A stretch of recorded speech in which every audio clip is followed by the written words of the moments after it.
Alright, we got a 2015 Chevy Traverse. Just recently had the traction control light come on, which is causing a really bad shake and pulsation in the car. RPMs are jumping up, car's jerking. If you ever have a problem with this, we're going to show you how to diagnose it, show you how to fix it, and get you going down the road to where you don't have to take it to an expensive shop, DIY. So now we're going to take it for a test drive and show you what it's doing before we go into the diagnostics process.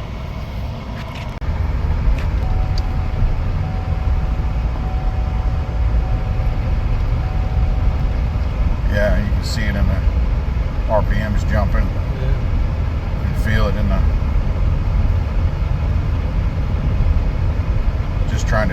acts like it has no power, no acceleration. It's just pulsating under acceleration. All right, well, let's get her fixed up. All right, we're going to go ahead and run the diagnostics on it. We're using an X431 Pro 3S Plus Elite scanner. Run to Intelligent Diagnostics.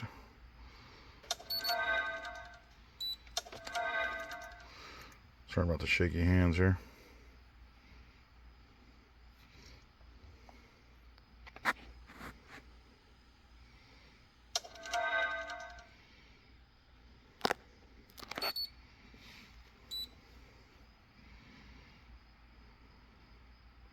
All right, we're going to go ahead and do the smart detect for topology.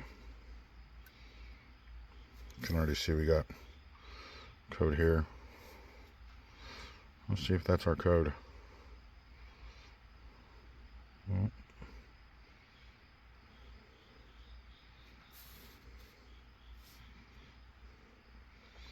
okay, there it is. C0161-00 interlock braking system, brake pedal position sensor circuit. And so what we're going to do here to confirm that this is actually what's going on, what happens when this is defective, it triggers the brake light according to the code. Okay, so we'll jump into the system and we're going to read data stream. Let's see here, interlock braking, and this is the one you're going to be looking for. Brake pedal position sensor. Now we're going to go ahead and stream it, graph it, and see what it's showing right now. Okay, so the pedal's not being depressed right now. Well, matter of fact, I can show you that it's not being depressed because, well, guess what? There's my feet. But according to the sensor, it's saying that it's active. Now I'm going to go ahead and mess with this pedal down here. Just me lifting it up, put it as inactive. You see that? Let it go, and you see how it triggers? That's just me pulling up on it. See, that's where it should be right now, but it came in as active. See, like that. I just tapped it. Now it's staying stuck on. So it's pretty clear that the sensor is definitely bad. It might work, half the time, but as you can see with just showing on the graph, yeah, it shouldn't be left active without my feet on the pedal. All right, so now what we're going to do is we're going to dive into where that sensor is at and get it swapped out, get it fixed, get it cleared, and get them down the road. So down here at the pedal, the brake pedal, that's the brake position sensor right up there behind that cover. And you can see they're just little pop tabs to get them out. So we're going to go ahead and pop those out and get that dropped down and show you where that sensor's at, and that way we can go ahead and swap it out. So let's see if we can get these things popped out pretty quick.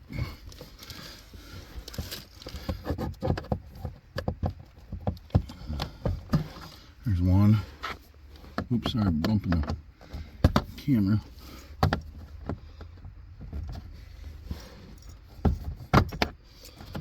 There's another one.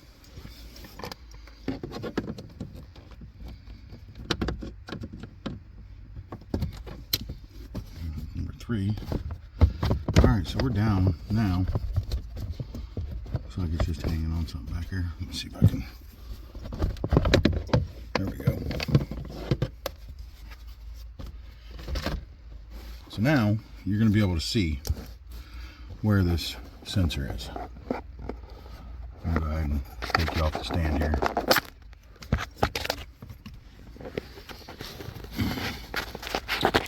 And that, my friend, right there above the brake pedal is your brake pedal position sensor. You got a locking tab there, a couple of screws, and that's what activates the pedal. So what we're going to do now, since only one person can't hold the camera and do the work at the same time, I'll bring you right back. Okay, you can see where I just went ahead and pulled that tab out now. And what we're going to do is push the button down, pull it out. Then we're going to go ahead and take these 2 screws off that are on the side of it right here. I'm sorry, brake position sensor, and we're going to get it swapped out. I'll be right back. Okay, it appears it's a 7mm. Let's see where I went ahead and unplugged it. Got the screw almost completely out.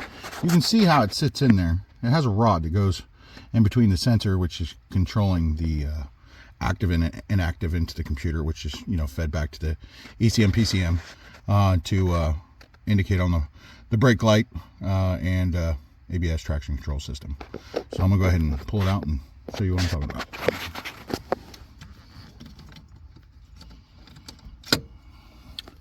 See how it just flipped up?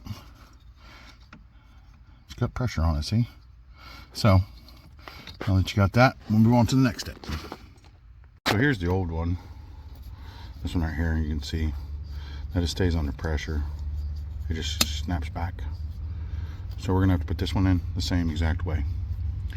And it looks like part number 12, nope, I think that's manufacture date. There it is. Part number 889-891-892. I think that's the compatibility one. You got the box of it where it came. So here we go. S0569 brake pedal position sensor switch. All right, let's get it installed. So as you can see, the little bar that it rides on right there, that's where you got to make sure you get in between the 2 forks. Okay, we got it all back in place. It was a 7mm on the bolt. There's only one of it up front. You got to remember, make sure you get it into the fork and then reposition to put the bolt back in. But also don't forget, when you clip this back in, you need to lock it back in. Push the locking tab until you hear it click. Now, online it's saying that this needs to be recalibrated, which is something that I usually do prior to changing this sensor, which we did that already. But we're going to see if it works without calibration. If it doesn't work with calibration, without calibration, we're going to go ahead and calibrate it with the scanner. We'll be right back. Okay, now we're going to go ahead and go back into the scan tool. Like I said before, when you swap this brake pedal position sensor, it's required to be calibrated. And I'm just going to see if it works without calibration first. I mean, it may not. But let's see what it says, okay? Let's dive back into the scanner here. As you can tell, it's still showing on the dash that the traction control light is on. I haven't reset it yet. But we're going to dive straight into the module and see what it's reading now. Before, it was reading active and the pedal wasn't even pushed.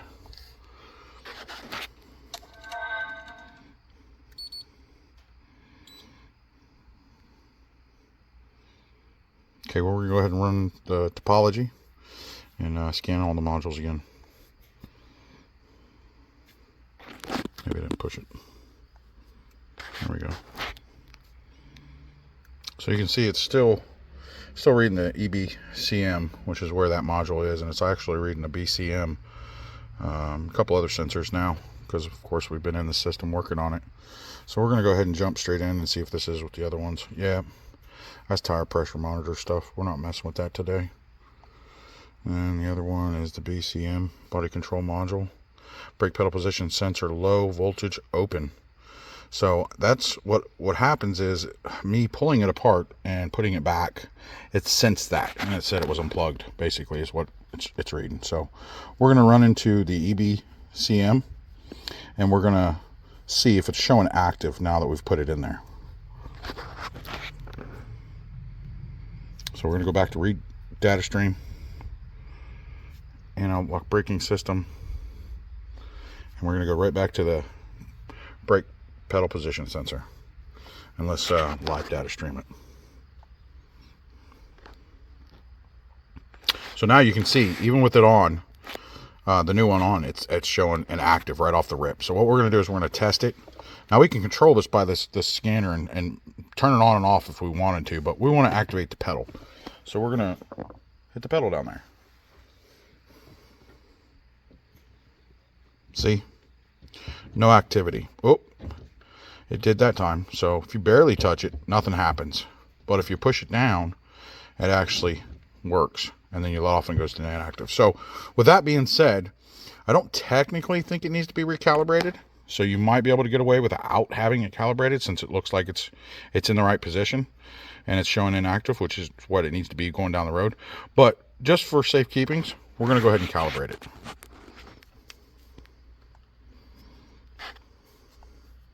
So now we're going to go into the special function side of the scanner.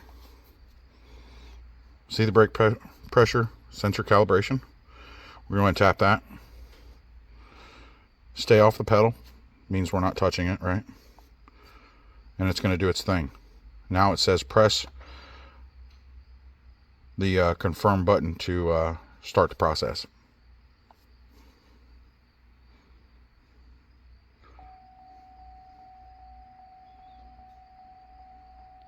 As you can see, it's going through its procedure complete. So now we're going to go ahead and we're going to go back and we're going to check it again, right? Just to make for sure that it's working correctly. We're going to go back into the interlock braking system. We're going to pull back up brake pedal position sensor. We're going to go ahead and graph it out. Inactive. Now I'm going to go ahead and hit the pedal. There it goes. Exactly the same way it was prior to calibration. So I'm almost positive you could probably get away without calibration, but if you have to, well, you just have to get to somebody that's got a scanner that is capable of doing that, and generally that's a bi-directional scanner. All right, now that we've went ahead and checked everything is working, we're going to go ahead and put the shield back up, the cover back up, and we're going to go ahead and clear the system out. So now we're going to go back in to that module. Instead of reading the data stream on it, we're going to go ahead and read the fault codes, which we've already seen, which is still there. Generally what you can do is you can pull the battery, let it sit for a little bit, and then put the battery back or some of the cables, and that'll reset it. But when you have a scanner, it's just as simple as hitting a button. So you can see right here, this jumps in and it gives you an exact, you can go to code search, how to fix it, data stream. Code search will usually pull up the online, gives you ideas exactly what everything is and how to fix it. But since we're past that part, we're going to go ahead and back out, and we're going to jump into that module, and we're going to go ahead and just clear fault codes right here. Just telling you your procedure, how to move forward.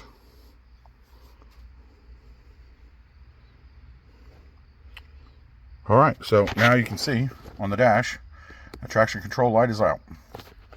Fault codes are cleared. Now generally when you're in this scanner, yeah, there's other codes. You don't want to just clear them and call that fixed. So what I normally do, if we're not getting into those problems, I leave them in there. That way, you have the reference for the next time when it comes back in for repairs. All right, well, let's get this back together and take it on a test drive and see if our hop, jump, and skip and pulsation and jumping back and forth is gone and we have no more issues. Okay, be back here in a few. Hey, thanks for stopping by our channel and watching our video. If this video has helped you in any way and you enjoyed it, give it a thumbs up. Hit that subscribe button to join the crew. Drop a comment below. Let me know what your thoughts are and what you'd like to see next. And don't forget to tap the bell icon so you never miss any update. Catch you on the next one.